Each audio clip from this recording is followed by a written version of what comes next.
5권의 책이 소개되고 있습니다. 그 중에 네 번째에 에이브라함 가이퍼라고 하는 사람의 이름이 나오고 책 제목 Principles of Sacred Theology라는 책이 나옵니다. 제 강의의 가장 전반부에 있어서 가장 중요한 책이 바로 이 책입니다. 그러니까 이 책은 원래는 한 500페이지 되는 걸로 한 3권 정도로 네덜란드어로 출판되었다가 이것이 100년쯤 전에 영어로 제2권은 전체 다, 그 다음에 제1권 서론의 일부, 제3권의 끝부분의 일부를 합해가지고 한 120, 30년 전에 영어로 번역이 된 책입니다. 이 책에서 이 책 전체가 사실은 신학 서론을 다루는데, 신학이란 무엇이냐 이전에 신학도 하나의 지식이라는 점에서 과연 지식이라는 것은 무엇인가, 더군다나 기독교인으로서 지식을 배우고 학문을 배운다는 것은 무엇인가, 또 불신자의 지식과 또 신자가 신학을 한다는 그 지식은 무엇인가, 어떤 방법으로 해야 되는가, 그러니까 이런 것들을 이제 다루고 있습니다. 그러니까 이런 내용을 갖춘 책이 거의 전무후무합니다. 거의 이 책이 거의 대부분입니다. 그리고 이 책에서 여러분은 과연 신학을 하는 준비로서 철학이 유용한가?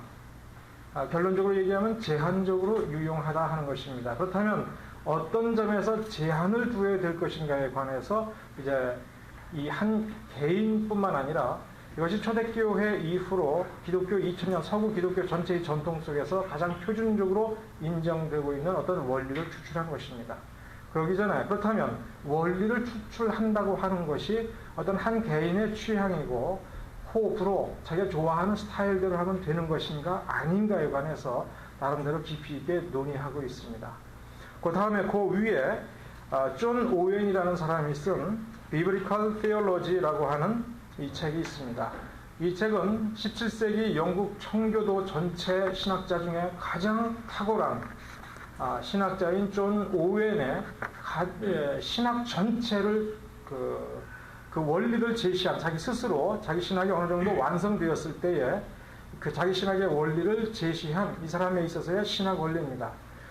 우리가 영어식 제목으로 보면 무슨 성경 신학이라는 제목인 것 같은데 그것이 아니라 theology, 신학이라고 하는 것을 biblical, 성경적 입장에서 제기할 때에는 우리가 어떤 원리에 의해서 하는가, 그러면서 참된 신학이라는 것이 무엇이고, 그러면 거짓된 신학이 있을 수 있는데 그것은 무엇이며, 또 우상숭배라고 하는 것은 무엇이며, 교회란 무엇이며 라고 하는 것을 쉽게 얘기하면 창세기 1장 1절서부터 예수 그리스도에 이르기까지 쭉 훑어가면서 그것도 신학의 편천사라고 하는 것을 다루게 됩니다. 그럴 때 과연 신학이라는 것은 무엇인가라고 다시 생각하지 않을 수가 없는 것입니다. 이 책이 17세기 존 오웬이 이 책을 썼음에도 불구하고 이 책은 라틴어에서 영어로 번역된 적이 없었습니다. 그러다가 20세기 끝 무렵에 처음으로 이 책이 영어로 번역이 된 겁니다. 두께는 한 이 정도 됩니다. 이 정도 되는데 20세기 후반에 번역이 되었다는 것은 여러분에게 그리고 우리에게 매우 다행스러운 겁니다. 만일에 200년 전에 번역이 되었으면 200년 전 영어, 그리고 200년 전 영어 스타일로 읽어야 되거든요.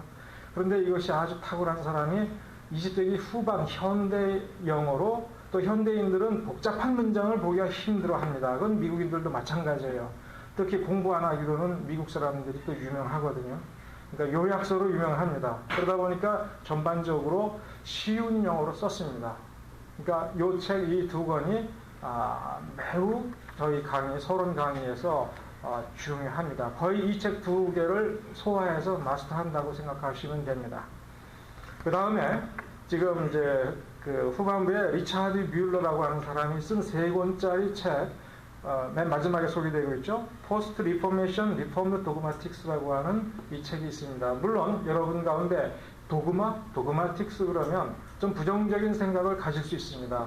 과연 우리가 이 도그마라고 하는 것이 너무 위험하다고 들었고, 이 도그마라고 하는 책은 뚜껑을 딱 열면 벌써 그 도그마의 독이 내 손끝을 통해서 나에게 감염이 되고, 그래서 우리의 건전한 성경적 사고가 마비되는 것은 아닌가라고 하는 선입견을 가진 분이 사실은 있을 수 있습니다. 현대 신학의 중요한 특징이죠.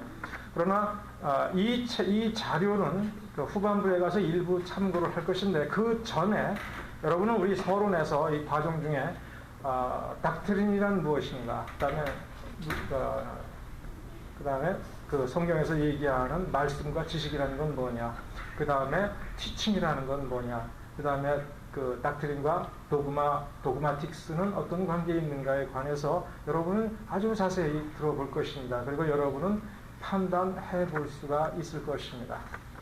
그러나 이 책이 거론되어야 될 것은, 리차드 뮬러는 원래 루터파 출신이거든요. 집안이 루터파 출신이고 스승들도 다 루터파 신학자고, 스승 중에 한 사람은 웨슬레, 그 다음에 특히 루터 연구의 대가인 것입니다. 그런데 이 사람이 희한하게도 아마 스승과 그 최고가 되고 싶은데, 이미 자기 스승은 그 루터 신학의 최고니까 남는 분야가 어디 있는가 이렇게 연구하다가 아직까지 이 개혁파 신학을, 이 17세기 개혁파 신학을 총괄해서 그 역사를 분석적으로 연구한 사람이 없는 것 같다. 또 혹은 있다 하더라도 내가 나설 분야가 있는 것 같다고 느껴서 그랬는지 몰라도, 이 사람이 17세기 개혁파 신학자들의 중요한 책은 다 보았습니다. 특히 그 세 권 중에 지금 여기 거론된 제1권은 17세기에 나온 그 개혁파 조직신학에 해당하는 책의 서론들만 모아가지고 분석한 책입니다. 그래서 거기에 여러분이 처음 들어보는, 그러나 당대에 중요한, 그리고 후대에 중요한 영향을 미친 사람들의 이름과 그들의 책과 그들의 서술 방식, 그들의 각 신학의 개념, 신학 방법에 대한 개념들을 이 책에서 자세히 제시하고 있기 때문에 이 책을 알고 있다는 것만으로도 굉장히 자부심을 가질 수 있는 책입니다. 그리고 이 사람이 지금 현재는 이제 미국의 개혁파 중요한 신학교에 가서 역사신학 교수를 하고 있습니다. 그러니까 이 사람과 교제를 나누는 사람들이 현대 세계의 역사신학을 지금 주도하고 있습니다. 그러니까 이 사람들에 의해서 그 중세 말에서부터 17세기 말에 이르기까지의 신학, 특히 스콜라주의 신학에 대한 재조명하는 작업이 전 세계적으로 활발히 이루어지고 있습니다. 그래서 여러분이 스콜라주의에 대해서 혹시 들어봤을 때 좀 부정적으로 스콜라주의는 나쁜 거다라고 평가가 나올 수 있는데, 여러분이 그런 평가는 이 사람들의 연구 이전의 작업입니다. 그러니까 그것은 보통 가장 대표적으로 여러분이 쉽게 그 스콜라주의 신학에 대한 평가를 어디서 볼 수 있냐면, 버나드 램의 성경 해석하기라는 책, 여러분 혹시 보신 적이 있는지 모르지만 그 책을 어떤 페이지를 막 뒤지다 보면은 스콜라주의 신학이란 무엇인가 하면서 아주 짤막하게 거론한 부분이 있습니다. 그러니까 지금까지도 웬만한 사람들이 거론하는 스콜라주의 신학에 대한 개념과 정의는 그 선에서 벗어나질 않거든요. 이 책이야말로 30년 훨씬 전에 쓰여졌고 30년 전에 중세신학과 역사에 대해서 거론한 그 데이터에 의존하고 있습니다.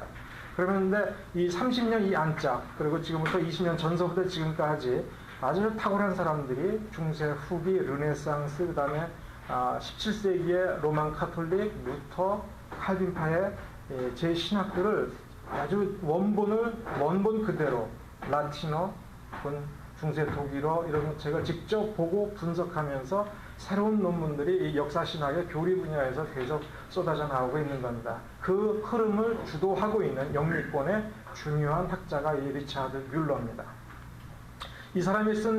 참고로 이 사람이 쓴 그 영어로 된 책, 처치 히스토리라고 하는 책이 있습니다. 학교에도 아마 도서관에 그 책이 있는데, 이 책은 역사신학 방법론에 해당하는 책입니다. 역사신학을 어떻게 공부해야 되나, 역사신학 분야의 그 학위 논문들을 준비할 때에 석사학위, 박사학위를 준비할 때에 각각 어떻게 도서관을 이용하고 논문 제목은 어떻게 잡고 그 사실을 확인한 다음에 그것을 해석하는 작업을 어떻게 해야 될 것인가에 관한 좋은 안내서고, 이것이 복음주의 신학교에서 역사신학에서 이 대학원 세미나에서 학생들에게 논문 지도를 해줄 때에 경험을 살려서 출판한 책인 것입니다. 그리고 한때 플러 신학교에 있었죠. 플러 신학교의 교재였던 책입니다.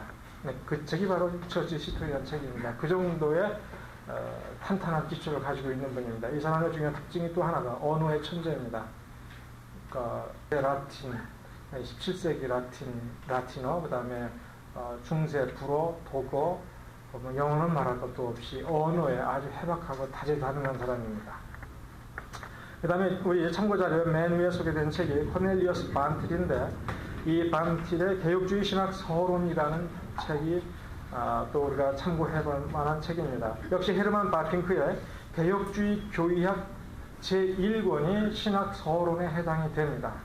그 다음에 그 전에는 여기 그 정도만 제가 거론을 했고, 그 이외에 예를 들어서 여러분이 잘 알고 있는 루이스 벌코프의 조직신학 같은 경우도 그 전에는 신학 서론에 해당하는 부분이 별도로 출판이 됐었다가 얇은 책으로, 최근에 나온 책, 어떤 출판사에서 나온 책에는 이 서론을 조직신학책 상권의 앞에다가 붙였습니다.